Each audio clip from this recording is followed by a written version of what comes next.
Hello. हाँ बेटा, सभी को नमस्कार। ठीक है, सभी बिल्कुल फिट हैं। चलिए, तो आज हम एक नया टॉपिक और बहुत इम्पोर्टेंट टॉपिक है जिसके भी आसान बहुत है लेकिन थोड़ा सा ध्यान देना पड़ेगा। मोल कॉन्सेप्ट जो हमने पढ़ा उससे रिलेटेड है और न्यूमेरिकल ही है इस टॉपिक पे। मेनली न्यूमेरिकल्स ही सोल्व करने होते हैं, तो आपको बहुत ध्यान से इसको समझना है और बहुत इंपॉर्टेंट टॉपिक है। मज़ा आएगा इस टॉपिक के न्यूमेरिकल्स करने में। पर चलो, तो एक बार शुरू करने से पहले जो बच्चे आज फर्स्ट टाइम इस मेरे चैनल पे आए हैं या नए हैं वो सब्सक्राइब ज़रूर कर लें ताकि आपको नोटिफिकेशन मिलते रहें नए वीडियोज़ के। बेल आइकन को क्लिक कर दें ताकि आपको नोटिफिकेशन मिले। तो चलिए, अगला टॉपिक आज का हम शुरू करते हैं क्लास 11th का, reaction stoichiometry.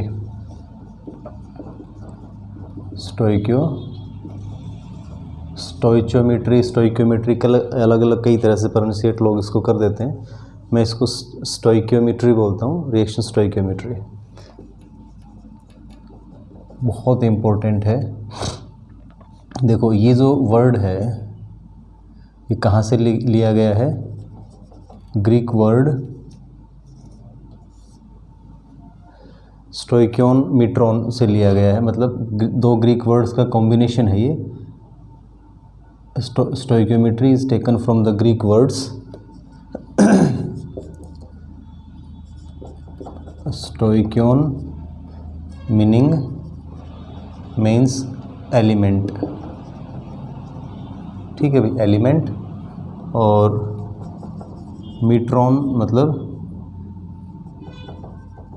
Means to measure, elements को मेज़र करना। मतलब इस कॉन्सेप्ट में रिएक्शन स्टोइकियोमेट्री का मतलब क्या है कि हम किसी भी बैलेंस्ड केमिकल इक्वेशन में एलिमेंट्स को मेज़र करते हैं। जैसे फॉर एग्जांपल मैं लिखूँ nitrogen gas plus hydrogen gas reacts, अभी कंडीशंस वगैरह हम नहीं लिख रहे हैं, आयरन एज ए कैटलिस्ट और प्रेशर टेम्परेचर वगैरह। और क्या बन रहा है? 2NH3 ना, 2 मोल्स ऑफ NH3 गैस। तो ये बैलेंस्ड केमिकल इक्वेशन है। यहाँ पे 1 mole of nitrogen 3 mole hydrogen के साथ रिएक्ट कर रहा है और क्या बना रहा है? 2 मोल्स ऑफ अमोनिया। तो यहाँ पे देखो, हम बता सकते हैं 1 mole of this react with 3 mole of this to form 2 mole of this. तो नंबर ऑफ मोल्स की टर्म्स में हमने मेज़र कर दिया ना कि नाइट्रोजन एलिमेंट का 1 मोल का मतलब अवोगाड्रोस नंबर के equal number of nitrogen molecules react कर रहे हैं। इधर 3 मोल्स, उसका 3 टाइम्स अवोगाड्रो का, इधर 2 मोल्स बना। मास में भी बता सकते हैं। मोल की डेफिनेशन हमने 3 तरह से पढ़ा है। मोल नंबर ऑफ पार्टिकल्स की टर्म्स में भी हो सकता है, मास की टर्म्स में भी हो सकता है और वॉल्यूम की टर्म्स में भी। तो मास के अकॉर्डिंग बात कर रहे हैं बैलेंस्ड केमिकल इक्वेशन की। अनबैलेंस्ड का भी करेंगे अभी हम। वहाँ पे एक और इम्पोर्टेंट चीज़ आएगी, लिमिटिंग रिएजेंट। फिलहाल बैलेंस्ड केमिकल इक्वेशंस में हम एलिमेंट्स को मेज़र कर रहे हैं, ठीक है ना। एलिमेंट्स का मेजरमेंट वो हम नंबर की टर्म में भी कर सकते हैं, मास की टर्म में भी कर सकते हैं, या फिर उनको वॉल्यूम, एलिमेंट्स का वॉल्यूम भी मेज़र कर सकते हैं। तो N2, 1 मोल N2 का वो मास कितना होगा? 28 ग्राम मोलिकुलर मास इसका। 1 मोल का 2, तो 3 मोल का हो गया 6, 2 × 3 दैट इज़ 6 ग्राम। इधर 2 मोल अमोनिया, तो 1 मोल का 17 और 14 और 3 17, तो 17 × 2 दैट इज़ 34 ग्राम अमोनिया बन रहा है। ठीक है, मोल के अकॉर्डिंग ही बताया मैंने। ग्राम मोलिकुलर मास ही लिख रहा हूँ मैं इनका। वॉल्यूम लिखना चाहें तो इसका हम दिखा सकते हैं 22.4 लीटर एट STP कंडीशन पे बात करेंगे सभी। तो ये इसका कितना हो जाएगा? 3 × 22.4 लीटर्स, इतना वॉल्यूम रिएक्ट करेगा 22.4 लीटर के साथ। और इसका बनेगा फिर 2 × 22.4 लीटर STP कंडीशंस पे। तो ये एक बैलेंस्ड केमिकल इक्वेशन में हम इस तरह से बता रहे हैं। हाँ, एक चीज़ और ध्यान रखना है, बैलेंस्ड केमिकल इक्वेशन में जो ये न्यूमेरिकल वैल्यूज़ हैं, 3 है, इधर हमने ये 2 लगाया हुआ है, यहाँ पे क्या है 1 है, हम दिखाना चाहें तो, अदरवाइज़ ना दिखाएं। तो ये सब जो कोफिशिएंट, इन सबको क्या बोलते हैं? कोएफिशिएंट्स। ये कोएफिशिएंट्स कहलाते हैं। ध्यान रखना, बैलेंस्ड केमिकल इक्वेशन में रिएक्टेंट या प्रोडक्ट के साथ जो न्यूमेरिकल वैल्यूज़ लगी हुई हैं उनको हम कोएफिशिएंट्स बोलते हैं, कोएफिशिएंट्स। ठीक है, तो यहाँ पे कोएफिशिएंट 3 है, उधर 2 है। चलो अब मैं न्यूमेरिकल्स लेता हूँ, कुछ न्यूमेरिकल्स मैं आपको साथ साथ सोल्व करवाता हूँ कि किस तरह से इस कॉन्सेप्ट का हम यहाँ पे यूज़ करेंगे। ठीक है, एक न्यूमेरिकल है मेरे पास, सिंपल, सबसे पहले सिंपल से स्टार्ट करेंगे। What amount of water will be produced by 1 gram of hydrogen. What amount of H2O water will be produced by 1 gram of hydrogen. तो देखो इक्वेशन पहले H2 प्लस O2 और उससे बनता है 2H2O, वो भी चाहे गैसियस स्टेट में बन रहा है मान लो। तो इसको बैलेंस करें तो 2 और ये 2, ये बैलेंस्ड केमिकल इक्वेशन है। ये क्या है? बैलेंस्ड केमिकल इक्वेशन है। तो अभी इसने क्या कहा कि 1 ग्राम हाइड्रोजन से कितना वाटर बनेगा। यहाँ देखो इस इक्वेशन में 2 मोल हाइड्रोजन 1 मोल ऑक्सीजन के साथ रिएक्ट करता है, तब जाके 2 मोल वाटर बनता है।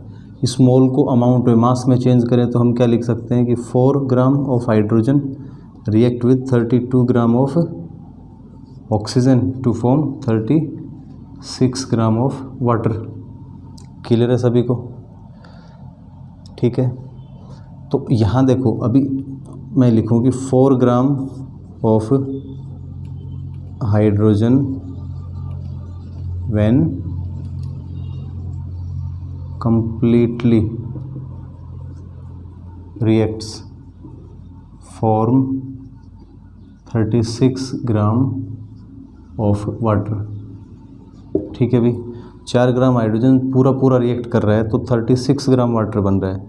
1 ग्राम हाइड्रोजन जब पूरा रिएक्ट करेगा तो कितना बनेगा? 36/4 ग्राम वाटर। ठीक है, सिंपल है। तो क्या है आंसर हमारा? 9।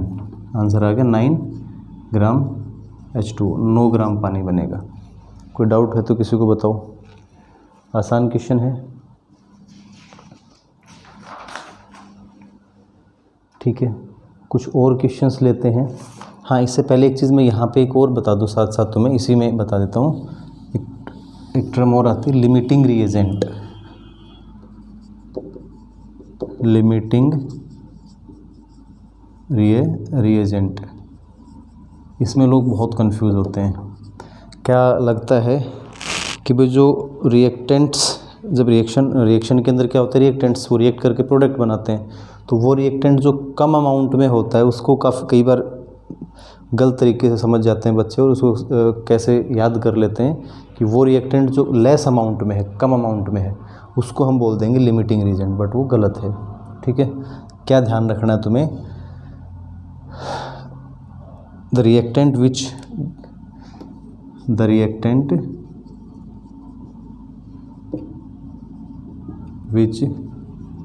gets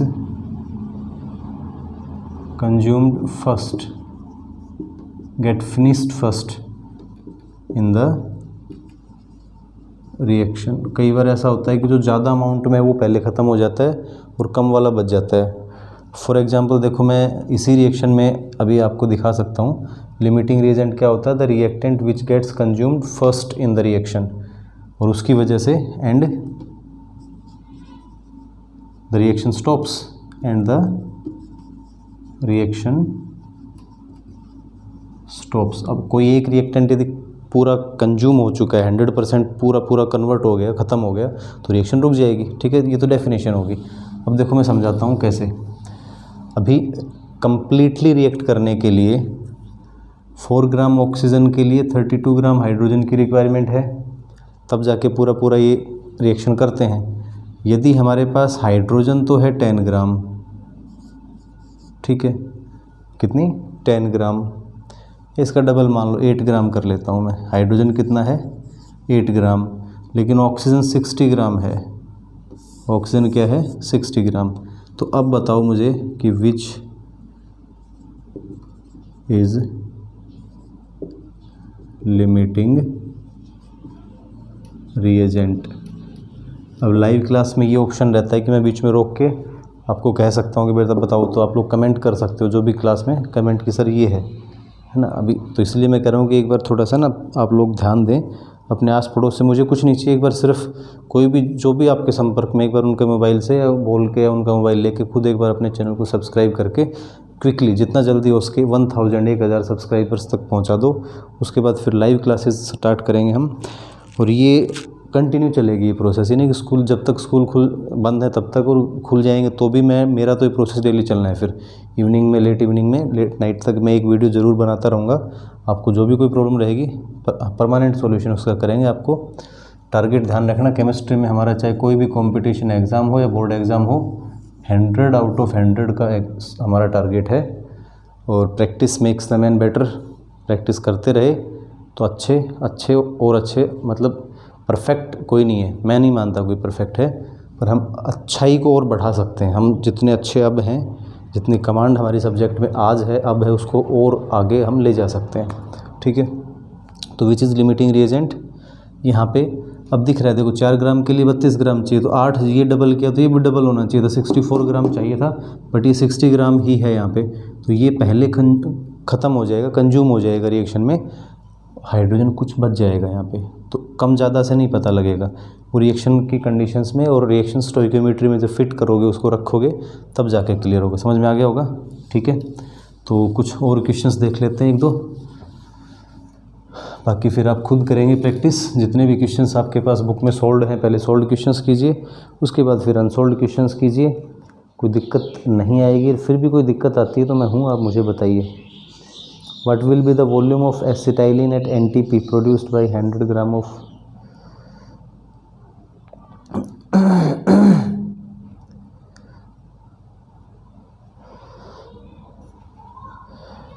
देखो, what will be the volume of acetylene, what will be the volume of acetylene, CH triple bond, CH को हम एसिटाइलिन बोलते हैं। अभी लाइट गई, 1 मिनट में फ़ैन ऑफ करूँगा।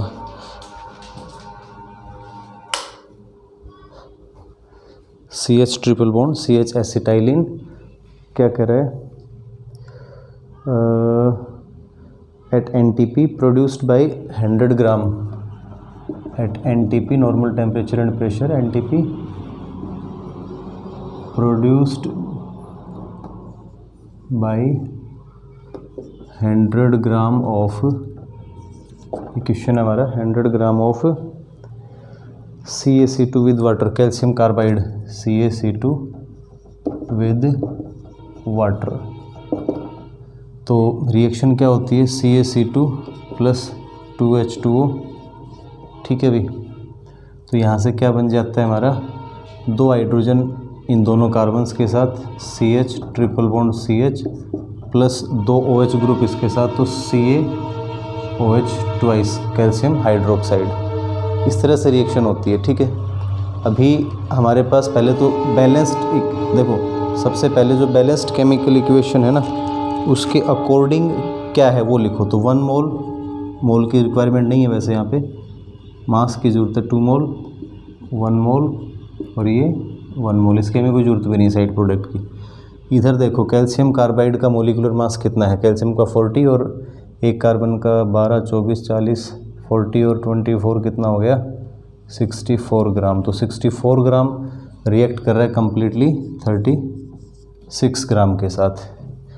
ठीक है ना, तब इधर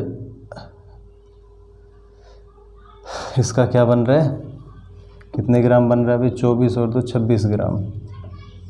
ठीक, तो अभी हमारे पास 100 ग्राम है कैल्शियम कार्बाइड, तो उससे कितना बनेगा एसिटाइलिन।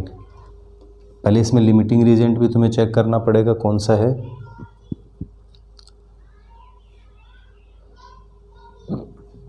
भाई हम देखो सीधा सा कह सकते हैं कि 64 ग्राम से बन रहा है 26 ग्राम, तो 100 ग्राम से कितना बनेगा। अभी वाटर तो चलो वहाँ पे वो इसका अमाउंट नहीं दिया हुआ है ना, तो हमें दिक्कत नहीं, वो तो फ्लेक्सिबल है वहाँ पे।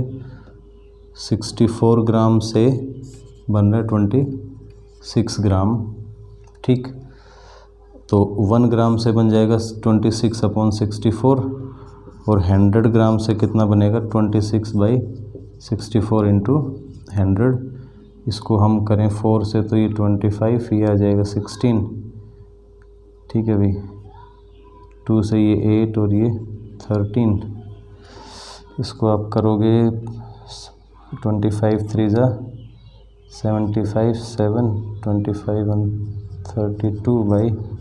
32/8.0 ऐसे कुछ आ जाएगा, इतने ग्राम कुछ आएगा मेरे हिसाब से। सॉरी भैया, 40.6 आएगा, 40.6, ठीक है। 40.6 ग्राम ऐसे कुछ ही आएगा हमारे पास। अभी 40.6 ग्राम जो है इसका वॉल्यूम फिर हमें कैलकुलेट करना है, बस सीधी सी बात ये है, ठीक है ना।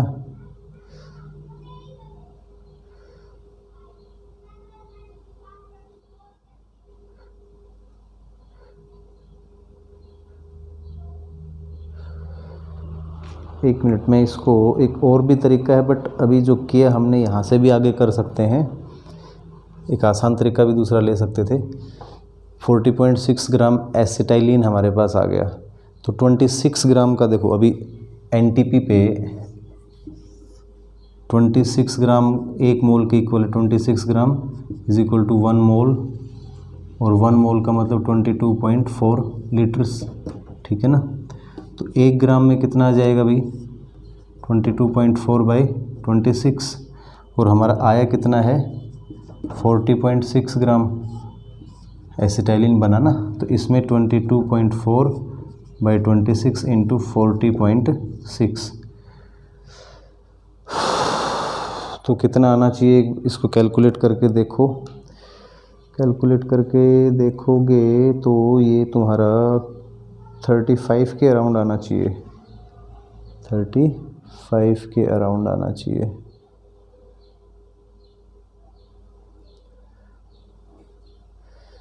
कैलकुलेट करके देख ही लेते हैं, है ना। 2 से डिवाइड करता हूँ इसको तो ये आएगा 13, इधर आ जाएगा 11.2, ठीक है भैया। और उनको मल्टीप्लाई करता हूँ मैं 40.6 इंटू 11.2, तो आप इसको करोगे तो भैया ये आएगा आपका 2118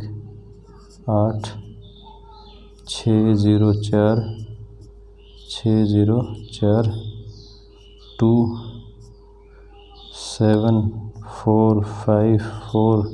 2 के बाद डेसिमल, तो ये हमारा आया 454.72/13। तो 13 से इसको डिवाइड करें, 13 3 39 बचा 6 4 13 लगभग ठीक है। 13 चौके 52, 1.7 इतना ही आ जाएगा, ठीक है भाई। तो ठीक आ रहा है आपका यहाँ पे 34.9 आगे कुछ आएगा, 34.9 कुछ और लीटर्स आएगा। तो आंसर बुक में है 35 लीटर, तो लगभग हमारा ठीक है। कैलकुलेशन जब पूरी करोगे तो आ जाएगा, तो समझ में आ गया। और भी कई सारे मेथड हो सकते हैं, ज़रूरी नहीं यही यूज़ करें हम डायरेक्ट, और भी कई हैं, बट मैं एक सिंपल अप्रोच लेके चल रहा हूँ कि भाई हमने क्या किया, इसके इतने ग्राम के साथ रिएक्ट कर रहा है तो ये बन रहा है, यानी कि 64 ग्राम कैल्शियम कार्बाइड से 26 ग्राम एसिटाइलिन बन रहा है। तो मैंने ये निकाला कि 100 ग्राम से कितना बना, 40.6 ग्राम एसिटाइलिन बना। अब सीधी सी बात है कि 26 ग्राम एसिटाइलिन जो है 26 ग्राम वो 1 मोल है, तो 1 मोल का वॉल्यूम इतना एनटीपी पे है ना, 1 मोल का वॉल्यूम हमारा इतना है। तो फिर हम 40.6 ग्राम का वॉल्यूम निकाल लेंगे एनटीपी कंडीशन पे, इसका इतना, तो इसका ये आएगा इतना। तो इस तरह से हम कर सकते हैं। तो चलिए आज आप लोग करो इसकी प्रैक्टिस, काफ़ी सारे न्यूमेरिकल्स मिलेंगे आपको लिमिटिंग रिएजेंट और रिएक्शन स्टोइकियोमेट्री पे, बहुत सारे क्वेश्चंस हैं। प्रॉब्लम सॉल्व मैं करवाता रहूँगा। जो भी कोई दिक्कत आए, कुछ न्यूमेरिकल्स में कल और सेलेक्टेड लेकर आता हूँ अगले वीडियो में इन दोनों टॉपिक्स के। तो तब तक के लिए आपको बेस्ट ऑफ लक। चलो करो काम। और बात वही है, टारगेट हमारा 100% का है, तो आप लगे रहिए। हम ऑब्जेक्टिव्स भी डिस्कस करेंगे एक बार, पहले हमारा ये चैप्टर कंप्लीट हो जाता है, उसके बाद इस चैप्टर के ऑब्जेक्टिव क्वेश्चंस की भी प्रैक्टिस हम करेंगे। चलिए, ओके बाय।